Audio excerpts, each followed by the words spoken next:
Hey, welcome back to Cube Puzzle Fun. I am your host, my rap name is Alex, and here on Cube Puzzle Fun, we like to talk about solving these cube puzzles in a way that is easy to understand and access for people who are just beginners seeking some knowledge on how to solve these things. This is not a tutorial on how to do the Windmill Cube. Uh, this is just a practice run because I have only just received this Windmill Cube less than a month ago, and I've only solved it like 4 or 5 times. And I really am in no position to try to do any kind of tutorial on the thing yet. When I first got it, it was very intimidating. I was very afraid of this thing, thus that's probably has a lot to do with why I've only solved it 4 or 5 times. But I like to do these practice runs. For one thing, it gives people who are already experts, if you like know the ins and outs of the Windmill Cube, you can have fun watching me struggle with this thing and squirm, and you can be like, he doesn't know how to do this, that, the other thing. That's fun. But also, for people who don't know how to do one of these puzzles and looking for a little information, some tips, tricks, and help, then these practice run videos are how you can see how do I learn these things. Like you can sort of watch me learn and see what kinds of things are on my mind as I'm practicing with these and trying to figure out how to solve them better and know more about them so that I can eventually know enough about them to give a tutorial and help direct you right towards the solution.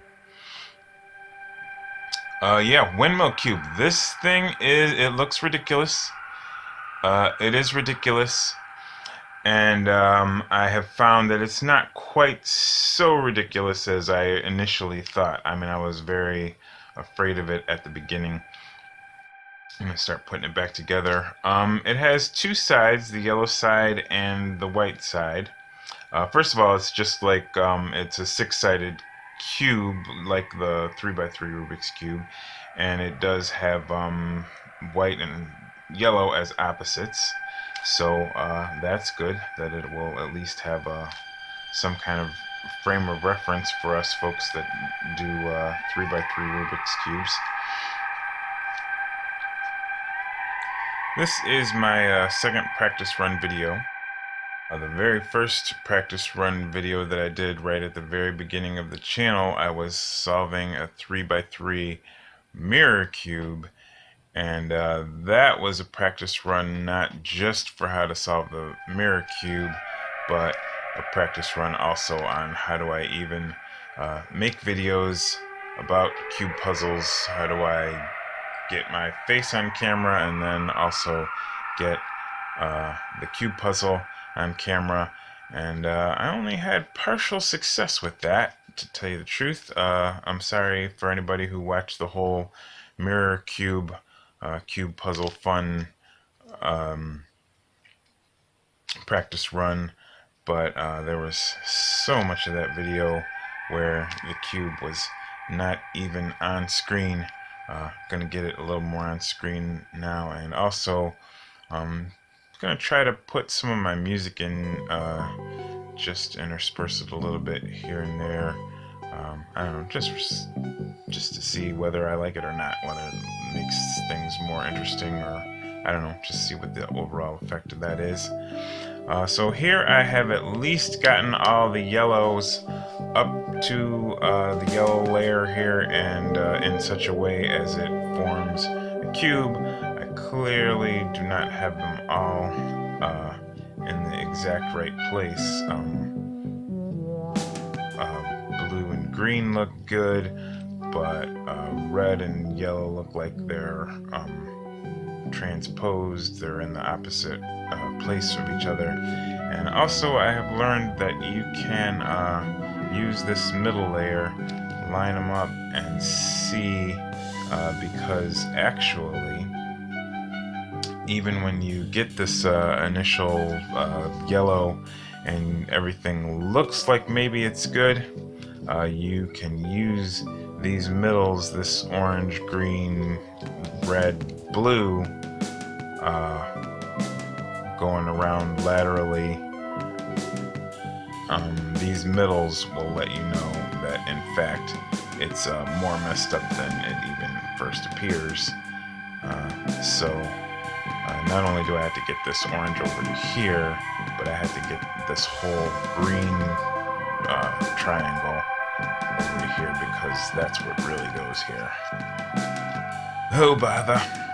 One of the more difficult things that I find in working with this Windmill Cube is just getting the thing to turn at all. With the way that this puzzle is laid out and configured, I'm trying to figure out where everything has to be lined up exactly in order to get it to even turn can be the major frustration.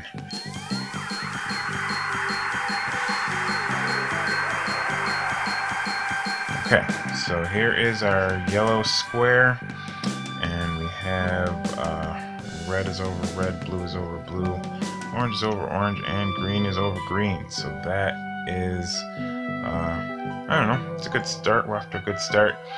Now we have to deal with the fact that 3 out of these 4 middles are twisted, which is something that you never had to deal with on a 3x3 cube. Get your center twisted. How is that even a thing? But I have found the method of untwisting them. It's just a 2-step process. I can show you it again a couple times because I have a couple more to untwist. That's the green one untwisted. Here's the red one. It's very twisted. So I just bring down this middle column of red as best I can. And then it's sort of like taking, doing automotive repairs where you take the car and put it up on the blocks, get it, get things out of the way so you can look on the underside, and then you twist this red until it's actually correct, and then bring this back down to line up with it. That's going to be the other challenge that I'm trying to figure out and overcome with these practice videos. It is simply, how do I do cube puzzle solving and talk at the same time? That adds a whole nother layer of complexity. I'm getting better at this Windmill Cube, but I don't know, I need a whole lot more practice on doing the Windmill Cube and talking at the same time. Having some fun with it. Now this is, that would be the equivalent of step 1 and step 2 with a 3x3 Rubik's Cube. I don't know, it would be step 2B, I guess, straightening out your centers, because you don't have that on a 3x3 cube. But for step 3, when you turn a cube over and you are looking to place some of these wedges, I am extremely grateful that the same sequence of moves that works on the 3x3 mostly pretty much works on this Windmill Cube. But I find that if you have some of these that need to be placed, like this orange and red, that are standing up tall, then they're pretty easy for me to place. But if you have ones like this blue one that are laying down flat, that requires some extra thinking on my part. I have to think through it a little more deeply. I'm going to do the 2 easy ones first, the orange and the red. The orange and the red, I find the same double elevator trick that I talk about sometimes, about how to place one. You line it up over your orange center, and then you move it away. You bring an elevator up, and then you can check to see if everything's looking good, and then you do the double elevator trick to get it back. I find that find that I still don't totally know what I'm doing.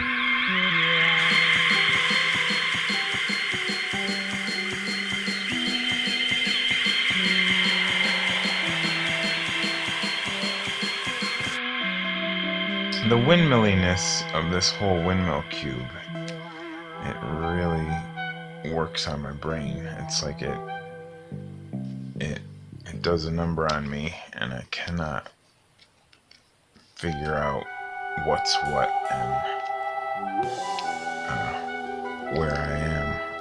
I mean, apart from just being difficult to twist sometimes, it's also difficult to figure out where I would be on a 3x3 cube if I'm just trying to do the exact same move that I already know how to do very easily. So I think I have it. I think we have gotten layer 1, the yellow side, solved with the ring around, and we've gotten the second ring around. So that is great news, because once we get that on the windmill cube, it begins to get a lot more familiar for people who are knowledgeable about a 3x3 cube. The algorithm, even though this is, diagonally sliced and it looks like, well, how would you even do the same moves on a windmill cube that you can do on a 3x3? Somehow, when you try to do them, they actually still just work. For example, of just exactly what I'm talking about. Right now, this would be the white cross just sort of automatically solved itself and laid in the right orientation quite nicely for me. But this orange and this green need to be swapped. And corner juggling also works. I don't have any. Oh, I have the orange in the right place, so I can put that in the protected spot and corner juggle the other 3 sides and see if that helps any. That helps, because now they are all in the correct place, but the orientation of 3 of them incorrect. So now you would do what I like to call the right scenic route, left scenic route, which helps you solve headlights. This would be a case of needing to do it once just to get to headlights.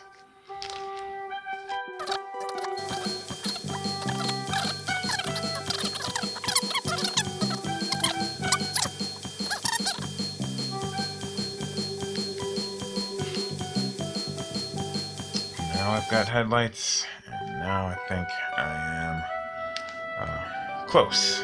Let's hope. Will this be the very last series of moves before this thing is solved? We're almost there. I think nope, we got one more headlights. Yeah, we gotta get these. Yep, that makes sense. Alright. I feel it in my bones. This is going to be the last sequence, and my practice with solving this windmill cube is concluded for today, because this puppy is solved. Yeah, thanks for hanging out. That is me practicing with a windmill cube, trying to figure out a lot more about it. I need to know a lot more about it so that I can teach all you folks how to do it without wasting a ton of time. Alright, my name is Alex. This is Cube Puzzle Fun. Peace. See ya.